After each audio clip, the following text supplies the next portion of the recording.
Example 1.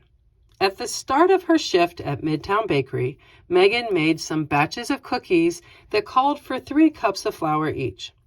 Then she used the remaining 8 cups of flour she had to make a pan of muffins. She started her shift with a 20-cup bag of flour. Which equation can you use to find how many batches of cookies Megan made? So we see from this question here that cookies is what we are looking for.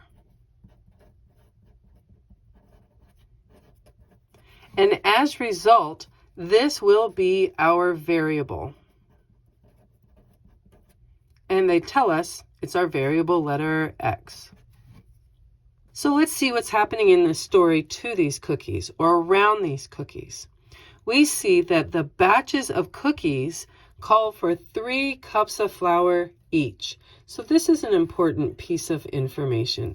And this word each, this is a multiplier word. All right. We also see that there are 8 cups of flour that are remaining.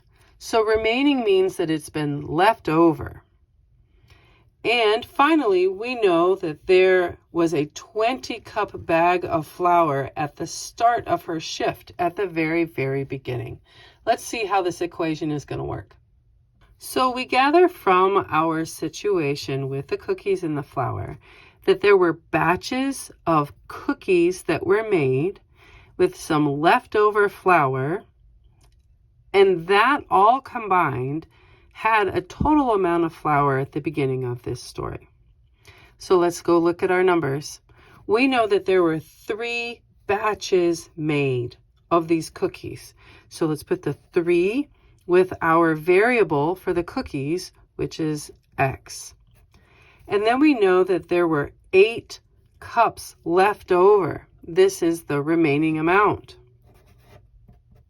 At the start of her shift, she had a 20-cup bag of flour. That was the total amount of flour that was available at Go.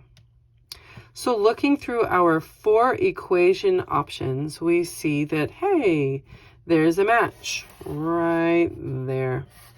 Great, let's go solve.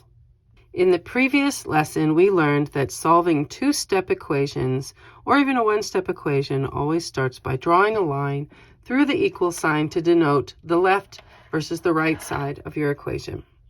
We also saw in the previous lesson that if you have an adding or subtracting term, get rid of that first by doing its opposite. So the opposite of adding will be subtracting. Let's subtract 8 on both sides of our equation so that the 8's cancel out, leaving us with a nice friendly 3x.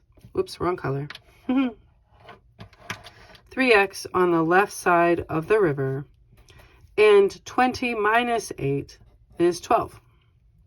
So now we remember that a letter and a number side by side are multiplying, and the opposite of multiplication is division. We show that with a small bar on both sides of your equation, and we are going to divide off that 3, and what you do on one side, you do to the other. And we did that so the 3's would cancel, leaving the x all alone. And then we do the dividing of 12 divided by 3 is 4. As a result, we see that there are 4 batches of cookies that can be made with all of these cups of flour. And there you go.